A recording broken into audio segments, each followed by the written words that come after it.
Okay, so good morning everyone. This is our lecture number 8, and today we will try to wrap up our discussion on, sample and hold circuits, and from hopefully from next class onwards we will move on to some, the quantizer and the other ADC related circuitry. Okay, so today what we are going to see is we are going to look at some of the practical circuits that are being implemented in not only papers but also in some of the products. Okay, some of the more commonly used circuits which are used for sample and hold systems. Okay, so let's so we have looked at different effects. If you recall our discussion, the following are the effects that we have looked at. One is R-on dependence on Vn. This was a major issue, right?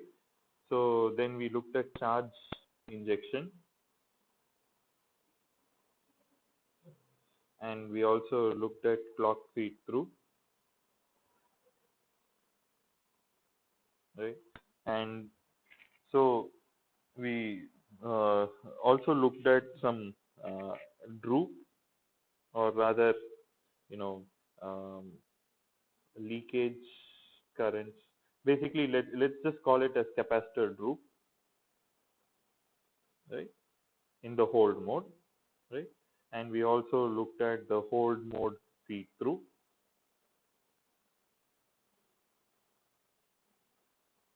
right? So these are all the different effects that we have looked at, right? And we have also tried to look at proper solutions to each of these things, right? And we thought we saw how we can take care of many of these effects. So today what we will do is we will look at some of the more practical circuits, okay, where all these different effects are kind of taken care of. We'll look at a few different circuits. Okay, right. Now the first circuit that we'll look at today is what is called as a closed loop sample and hold circuit. Okay. Now a closed loop sample and hold circuit is going to look something like this. So you have a op amp, right? And let's say this is your Vn. We have already looked at the necessity for putting a buffer, right? So this particular thing acts as a buffer, okay? And then what happens is that, like, there is also, you have the sampling switch, and then you have one more buffer. We looked at the need for the second buffer also, right? And so this is an op amp. Now overall you have another feedback. Okay. Now the way it works is like this. Okay, let's say there are three switches here. This is S1, this is S2, and this is S3. Okay, and this works on phi, and this works on phi bar, and this works on phi. So basically, let's redraw the circuit in the phi mode. In the phi mode, what happens is the circuit becomes something like this. Okay, so you have the input buffer, right, and this closed loop thing is open, right, and what happens is this is closed. You have the sampling happening here, right, but the feedback for this amplifier is happening through the second op amp. Okay, so in the track mode, this is how the circuit is. Okay, so you have an input, it is going through this buffer, okay, and it is the switch 1 is basically closed here, and it is writing the value into CH. Whatever is getting written into CH is buffered and fed as a feedback signal. Okay, so this is trying to compensate for the effects of a lousy switch. Okay, so all those things is this kind of a feedback loop will try to basically take care. Okay, now and what happens in the hold mode? In the hold mode, what happens is this op amp basically goes into this small local feedback, right? And this is basically to prevent it from railing. That's it. Okay. And this is totally open, and you have this CH here, which is of course connected to this. So it is going to look something like this. Okay. So if you don't do the unity connection for the unity gain buffer for, let's say, this amplifier A1, then this will start railing basically, right? So to prevent that, you have this, and of course A2 is basically going to buffer out the held value. So this is what is called as a closed loop sample and hold circuit, and there are different implementations of it. Sometimes they'll use a transconductance amplifier, and the way in which A1 and A2 is implemented and so on. So all those things can be done. Okay, so there are different variants, based on this. So those are different things that can be done. Okay, now is it clear? Is this clear? Any doubts? Okay, so let us go to another circuit here. Okay, now this is another very popular track and hold circuit, which is called as a flip around track and hold. Okay, this is called as a flip around track and hold circuit. So the way it works is like this. Okay, in the track phase, in the tracking phase, the way it happens is, I will first draw the single-ended version, and then it will be easy for us to move to the differential version. Okay, so you have an op amp. This is connected to usually, if you have a bipolar supply, you will say for a non-inverting or an inverting amplifier, you will connect the positive terminal to ground.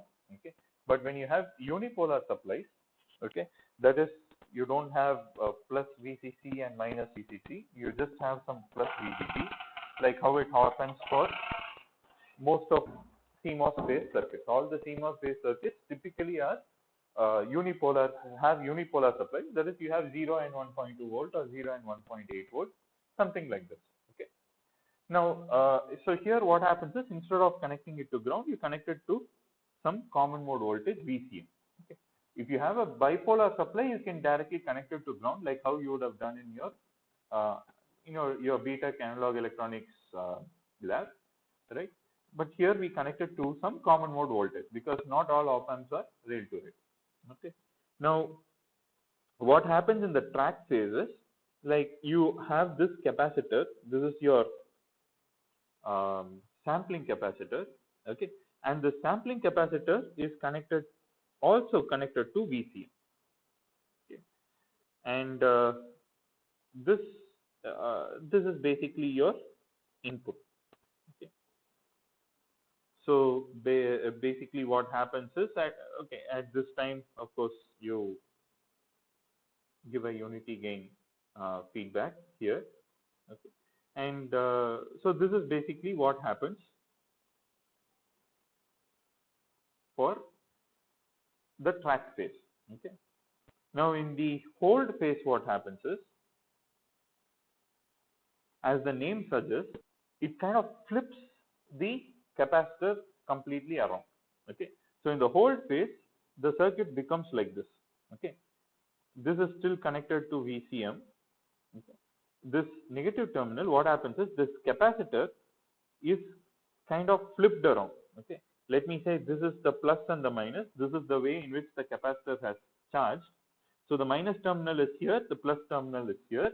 The capacitor is just flipped around and connected. Now what will happen to the output? Now, as long as you are not driving, as long as anyway you're not driving any resistive load. So basically what happens is, this particular circuit kind of combines your sampling plus your output buffering. Okay.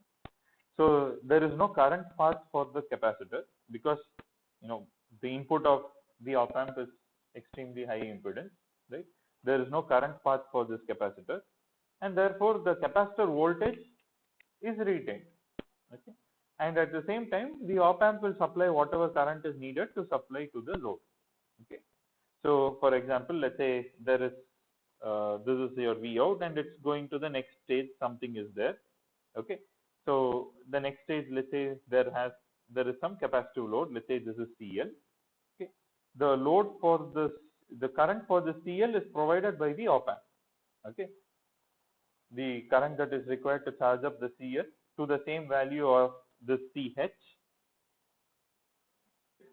is supplied by the op amp. The current, there is no current flow through the capacitor, and therefore the capacitor CH retains its value. Okay. So if we were to draw this circuit, what we will do, we will say, okay, we have plus, this is to some VCM, right? So you have an input switch, right? You have the capacitor, and this has a switch like this, and there is a switch like this, right? And there is a switch like this. This is the negative terminal. Okay. So what would be the phases here?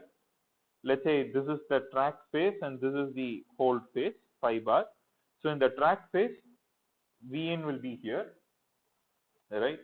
And Vin will be connected, and this switch will also be connected to VCM, right? In the hold phase, this will be phi bar, this will be phi bar. Okay. In addition, for the unity gain feedback at this time, you can also connect. Sorry, not phi bar, it will be phi. Okay. So let me redraw this circuit in the next page. So you have the op amp. So this is what is called as a flip around track and hold. This is also a very popularly used circuit. Okay. So Vn, you have switch, you have CH, and you have one more switch, you have one more switch here, and you have the flipping switch here. Okay. This is the negative terminal, and let's say this is S1. Oh, we also have same VCM. Okay. So this is CH. Let's call it S1, S1A, and this is S2, S3, and S4. So let's say this is phi, phi, this is phi, this is phi bar, this is also phi bar. Okay. Now, is this clear? Is this architecture clear? Track and hold. First, you charge so that the voltage that is actually charged to the capacitor is basically Vin minus VCM. Okay. Right. That is the voltage across the capacitor. All right. And when you are putting this in the feedback, right, the plus terminal has VCM, the minus terminal is also, the voltage that is connected across it is V minus VCM. So finally the output that is drawn or given there is basically VCM. Yeah, sorry, Vn. Okay, because the plus side terminal has this voltage which is VCM. Okay. Is this clear? Is this making sense? Any doubts or any questions? Yeah. No, sir. Okay. So, in the first Yeah. circuit, Mm. how was that tracking happening? Like, current was not flowing through the op amps in the first circuit, sir, not this one. Okay, in this circuit. Okay. Yeah. Tracking will happen, no? This is the track mode. So if you look at the current part, How so is it this is basically CH charging? No current is flowing through this first op amp, so CH would not charge. no. So this is a unity gain buffer, right? Like in essence. So the op amp will provide the current.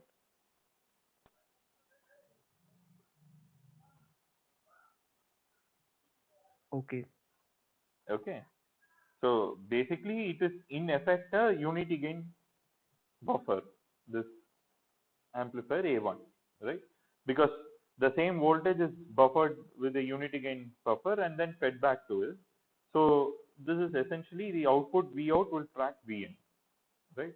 So whatever current is necessary for charging CH will be provided by the op amp. Okay, sir. Yeah.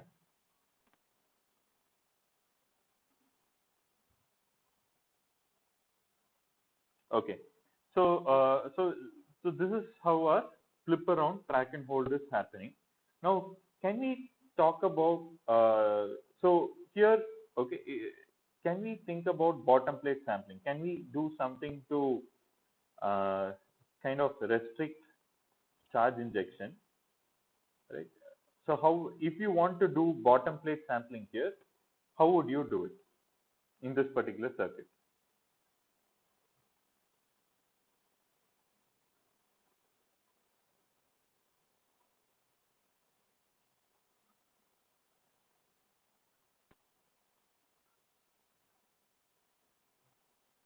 So just think of the, okay, let's move to this diagram. Okay.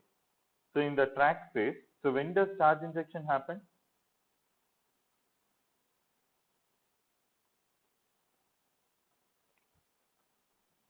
When phi is 1. When phi is 1 or when it is transitioning? When phi turns off Correct. So when from phi is going from high to low, okay, like this is where you get the charge injection problem happening, right? So in that case, which switch? So we saw that we will do what called as bottom plate sampling in the last class. So what is bottom plate sampling?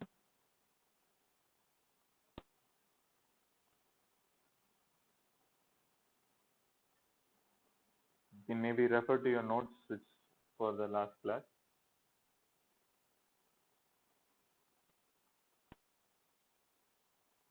Some advanced clock will be given. Correct. So we have an advanced clock, right? So in other words, what happens is one of the switches turns off a little before the main switch turns off. So in this case, which switch should it be? What is the switch number?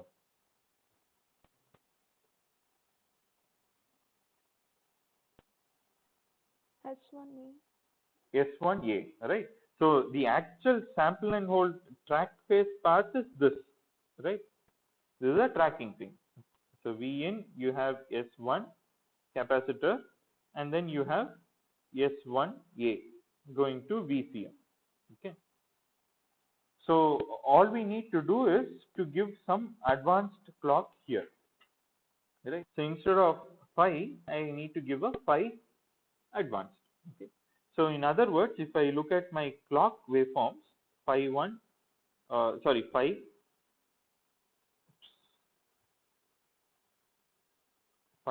A, and let's say phi 2.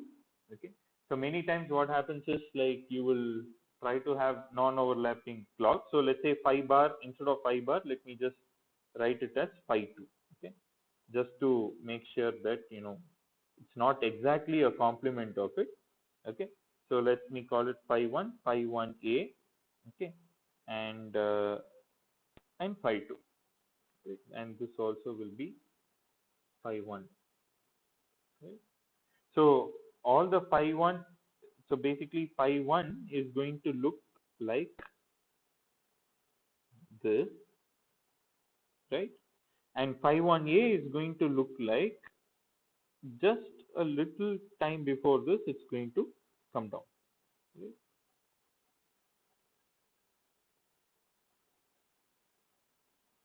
All right. And of course, phi 2 is going to be like, after this goes down, it's going to be like, right? So many times you try to have non-overlapping clock waveforms just to prevent, charge being, some kind of uh, charge leakage and other things that can happen.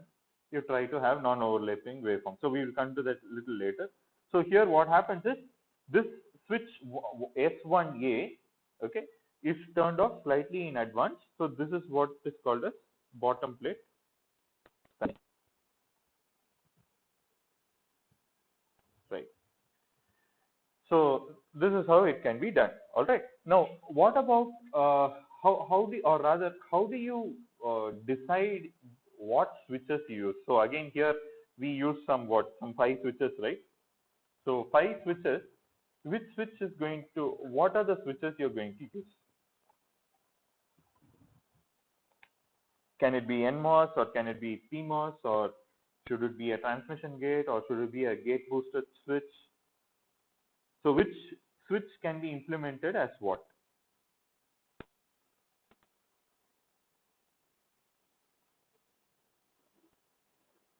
What about switch S1?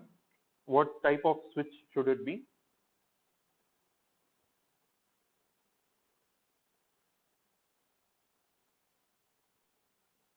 Is it PMOS? No, think about it. Like, just think about it in the context of what we have learned so far. So what is that actual switch S1? What is the job of that switch?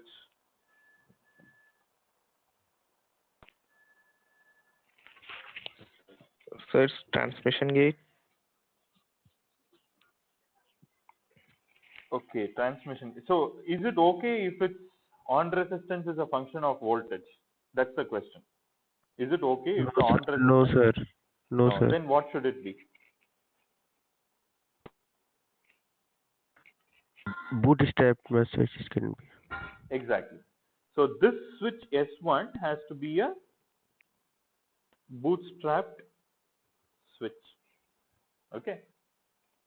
Because this switch is basically, if you check your notes in the previous thing, we were looking at it at a more, what shall I say, kind of a zoomed in level. We were looking only at this switch. You had a switch and a capacitor, that's it. And we said this switch has to be really good, and we built one big switch. So although in schematics we might just denote it as just one switch drawn like this, in actual practice, this particular switch S1 will be a full-fledged gate boosted switch. Okay. All right. And so otherwise you will end up having distortion. Same way this switch S4 also. Okay. Because it's going to handle the full, swing of that. The switch S4 is also a bootstrapped switch. Okay. Now what about switch S1A?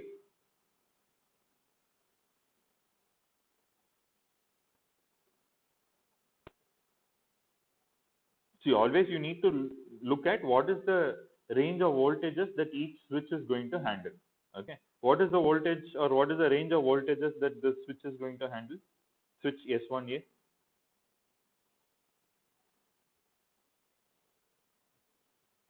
VM and VCM. It's always going to be VCM. That's it. Right. Yes, yes. Switch S1 is either going to connect one plate of the capacitor to VCM or be open. Okay. The only voltage that the switch is seeing is only VCM. Okay. So how much will be typically VCM? VCM typically will be around mid-range. Okay. Somewhere, let's say 40 to 60% or 30 to 70% of your VDD. That is where your VCM typically will be, right? So what type of switch you can use here?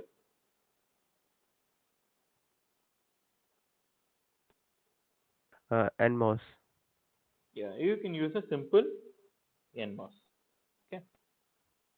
All right. What about S2?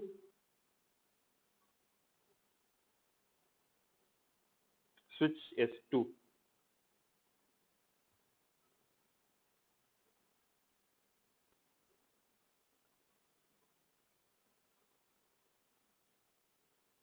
Transmission gate. Why do you say transmission gate? Because sir, when S1A will be on, then it will be a very low value VCM, and when S1 will be off, then it will when CH is fully charged, then it will be high value VM. So it requires both value it has the both condition when input is high or low, so we can use transmission gate. Okay, so one thing is you should understand how exactly this is, happening. So let me just redraw this so that you get better clarity. See this capacitor. Let's kind of zoom into this capacitor. Okay, so this is V in, and this is connected to VCM. Okay, so when both are connected, let's say when both are connected, this plate of the capacitor will be charged to V in. Okay, the potential on this node at this plate of the capacitor will be V in, and the potential at this plate of the capacitor will be VCM. Okay, and therefore the voltage across the capacitor is going to be Vn minus Vcm. Okay, but if you were to go and, let's say, for example, put one multimeter and check the voltage there, because you cannot do it, but then let's say in simulation, if you want to go and probe that particular node, this particular node will be at Vcm only. Okay, and this particular node will be at Vin only. Okay, so what happens is this is the track mode, right? Now when it goes to the hold mode, okay, this is anyway at VCM. Okay, and because there is no current flow through the capacitor, right, this particular node is also at VCM.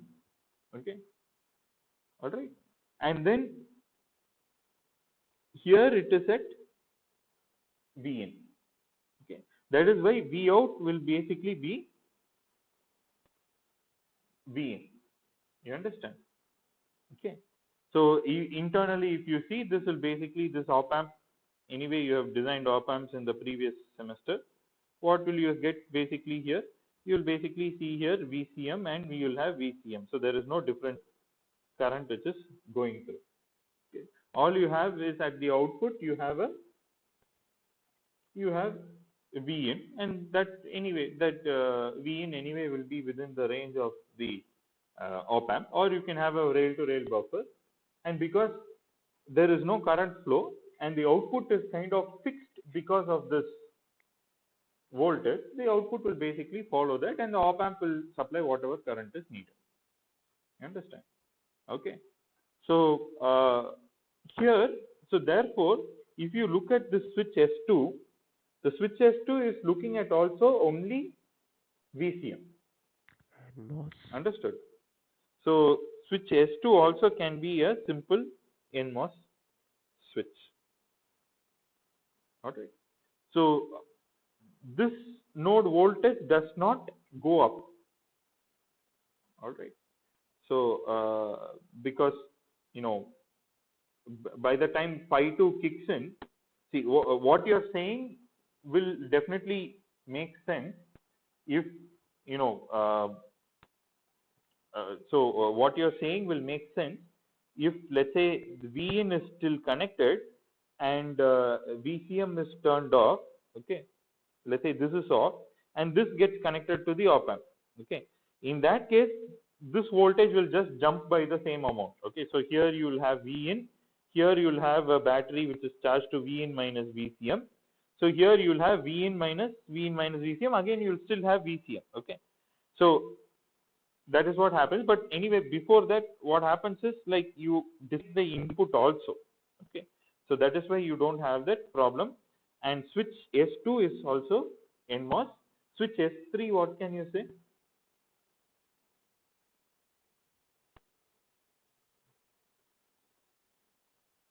So switch S3 is connected when the input is given to VCM, right? So it is in the unity gain feedback mode, right? So output also at this point of time will be VCM only, right? And therefore this switch is also handling only VCM, so this can be NMOS. Is this clear? Or do you want me to explain any part of this again? No, sir. Okay. So all these three switches, S1A, S2 and S3, can be normal NMOS switches, and they can be small switches to avoid unnecessary parasitic capacitances. Okay, and what happens is only S1 and S4 are bootstrapped, and in fact S1 is of more importance than the than the other one. Okay, so S1 here will be a wide switch. So if you look at, let me just write about S1. S1 will be basically bootstrapped. Okay, and it will also be wide. Okay, basically you kind of you have we've looked at the things, right? Like if you have a wider switch, you have more parasitic capacitance and you have more charge injection and more clock feed through and so on, but then you can have a higher bandwidth. Okay, so depending on what is your criteria, let's say if you are designing a very high speed ADC, you will go for a wider switch so that your R on C product is lower. Okay, or rather for a given CH, your R on is lower and you are able to track it pretty well. Okay, or if very precise ADC is required, you are doing a precision ADC and you really don't care so much about the speed, right? You are probably just maximum in some kilohertz range, then you can easily go for a smaller switch, but you bother more about the charge injection, clock feed through and all those things. Okay, all right. And the other thing is all these switches, right? There is this, I think I explained the other day also. So you have this drain to bulk region. So this is the N plus and this is a P minus, right? You have the drain to bulk diode. Now this diode will also have a non-linear capacitance, right? We all know that any reverse bias diode has a voltage dependent capacitance, or in other words, a capacitance which can cause non-linearity. Okay, and therefore if you make the switch wide, okay, if the width of the switch increases, the C nonlinear also increases, and so this can also give rise to some real issues. Okay, so distortion and so on. So the choice of the sampling switch width is very critical. In fact, I will share one document which is actually a Berkeley lectures on data converters. There they have taken from one of the papers, from a JSSC paper in 2001, where they show how the total harmonic distortion varies as a function of the switch size. So the curve looks something like this. If the x-axis is the width of the switch, okay, and y-axis is the THD. So I hope all of you are familiar with THD. I think we looked at it also, total harmonic distortion in terms of dB. So you can see that many of the switch profiles will be something like this. Okay, so as you increase the width, right, the for a gate boosted switch also the nonlinearity kind of drops down. Then beyond a point, this capacitor nonlinearity kicks in, and then you have something like you have a kind of a sweet spot. And people, especially in the industry, take a lot of, not only in the industry, even in the research world, you take a lot of interest or effort in making sure that your sample and hold circuit is extremely good.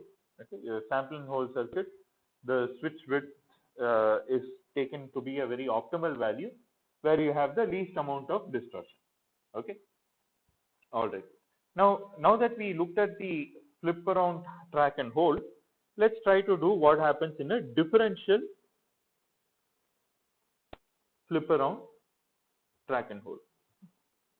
So as I mentioned, most of the circuits, okay, are differential in nature, especially in the data converters world, because of its very obvious advantages. Okay, so how can we? So we know how to design a single-ended switch. How can we extend it to a differential switch?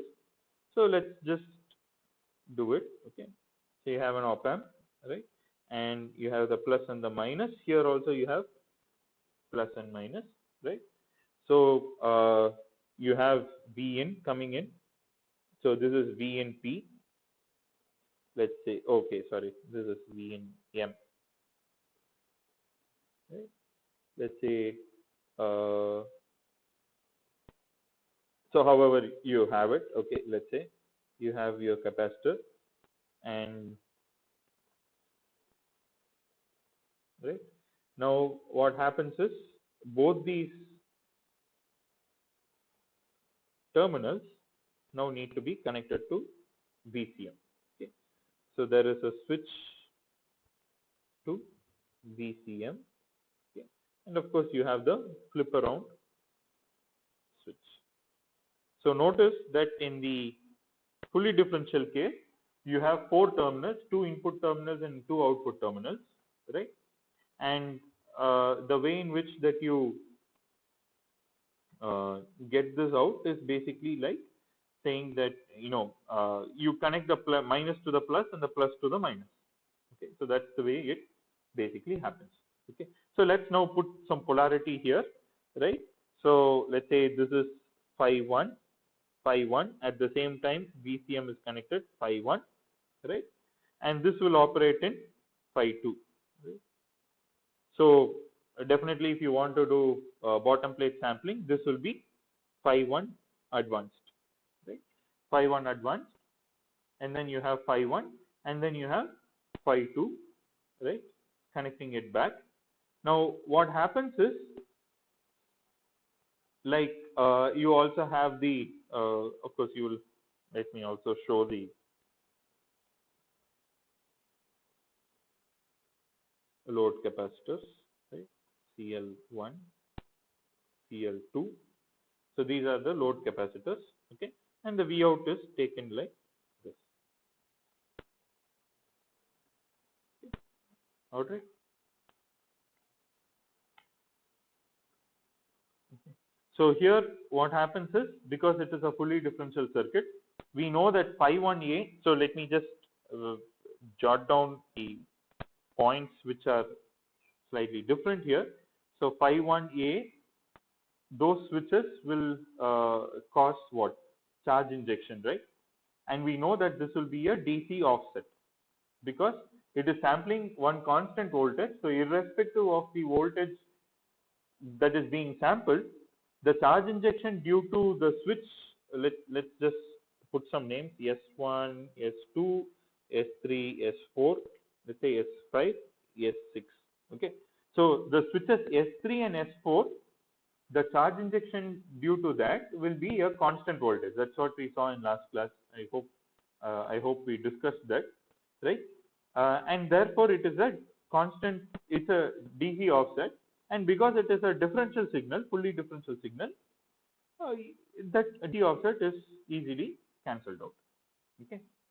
Now sometimes what happens is, during this time you also have a switch. So when this is sampling, you have a phi 1 switch which is kind of shorting out the inputs. That I think mostly to prevent it from railing. Okay, because this op amp will have a large gain, and then it's easy for the op amp output to go to VDD rail, that is VDD and ground, and then it takes a little longer time to charge the CL1 and CL2. In order to prevent that, what we need to, what is usually done is just short the outputs so that it's somewhere close to the output common mode voltage. It will be equal to the output common mode voltage, and then you use that to and you use the, after that you just open it out, and then it's a very small transition, hopefully, and then that is easily written onto CL1 and CL2. Okay, is this clear? So just to elaborate on this circuit, like then in the track phase, how this circuit will look like is basically that in the track phase, the outputs are shorted together, right? And you have V in,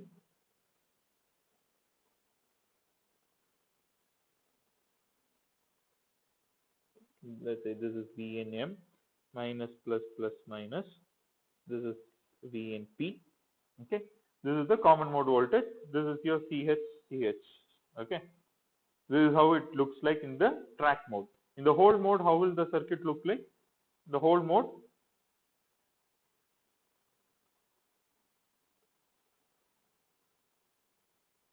the capacitor will become like this. Of course, you have your CL1, or rather CL2 and CL1.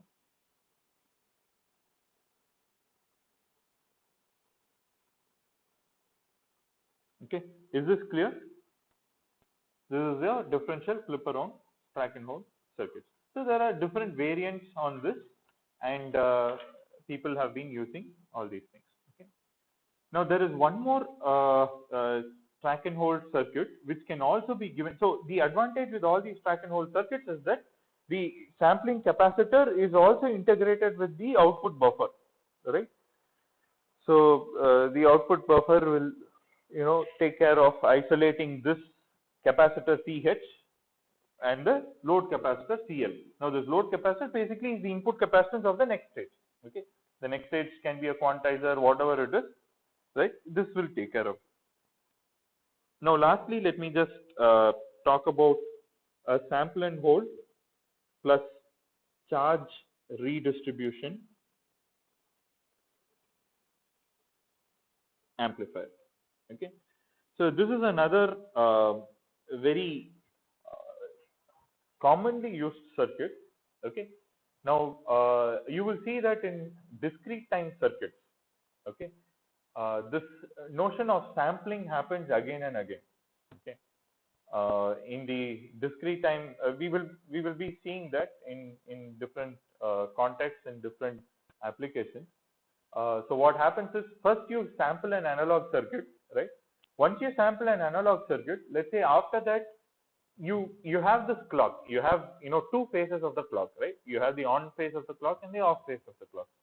So mainly what happens is that in one phase of the clock you do some operations, and in the other phase of the clock you do some other operations. Okay, and that's the beauty of these switched capacitor circuits. So this is what is called as the switched capacitor circuit. Okay, so in that case, so let's say you have sampled these signals. Let's say next stage you want to amplify them. Okay, and in another stage you want to add them up. Okay, all these things you will basically do. So again and again you will have the notion of sampling, but here of course the sampling, you don't have to build a very elaborate switch.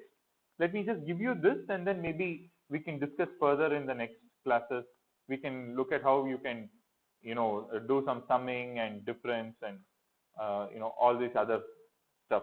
Okay, so here what happens is, the concept is a very interesting one. What you do is you sample the input, okay, S1 onto this capacitor, and this is fixed to the negative terminal of your op amp. Okay, let's say this is connected to some VCM.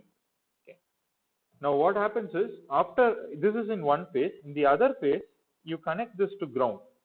Okay, this is S2, and you have one more capacitor here. Let's say this is C1, this is C2, and you have one more switch here, S3.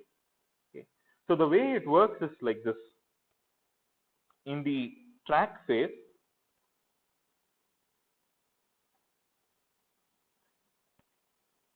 what happens is, you have the capacitor connected like this. Let's say this is VCM,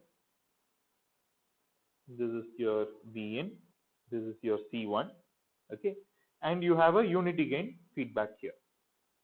Okay, now in the hold phase you do something very interesting. Now what you are doing in the hold phase is, you're kind of squeezing out the capacitor. How do you squeeze out a capacitor? You put ground on both sides, okay, or VCM on both sides, like the same thing on both sides. So for example, if this is VCM, like this also will be VCM. Okay, now this is to VCM, and this capacitor, the other plate is also forced to VCM, and this is C1, C2, the switch S3 is opened out. Okay, now what happens? Because of the negative feedback action, this node will also be at the same potential as the plus side node, right? That's the whole point of negative feedback systems, right? So what will happen? You are kind of forcing a zero voltage across the capacitor. Now, if there has to be zero voltage across the capacitor, then the charge stored in the capacitor also has to be zero, right? Then what will happen? The charge has to flow somewhere, right? The charge has to, you cannot just like that disintegrate charge, you cannot just like that destroy charge, right? The charge has to go somewhere else. Now all the charge that is here, right, basically the charge will go into this capacitor C2. Okay.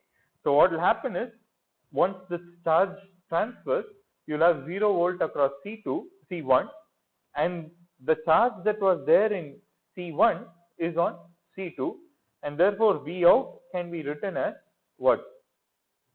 Minus the charge that was, that is, what is the charge that was in capacitor C1? That is V in minus VCM times C1. So that charge is getting dumped onto capacitor 2, and the voltage there is going to be this divided by C2. Okay. Now many textbooks will, instead of giving VCM, they'll just give ground. Okay. But finally, at the end of the day, of course, that is for easier understanding. Finally, at the end of the day, all this ground is replaced with VCM. So I have given directly VCM. Okay. So this is the charge that you will have, and this is the voltage that you have. So now by appropriately choosing the C1 and C2 ratio, you can basically have some gain also. So not only do you sample and hold, but also now you are going to have a certain amount of gain. Okay. So things like this we will try to look at it in the next class, and then we will move over to the other ADC basics. Okay. So these circuits are used not only at the actual front end of the sampling thing, that is like when the analog input comes, these circuits are also used in the discrete time domain. Okay, that is even after you sample, you do a lot of processing, in the discrete time analog domain before you convert it to a fully digital signal. So in such scenarios, you use these things. Okay. Any doubts? Any questions? Okay. So have a nice day. Let's conclude the class with this. Thank you.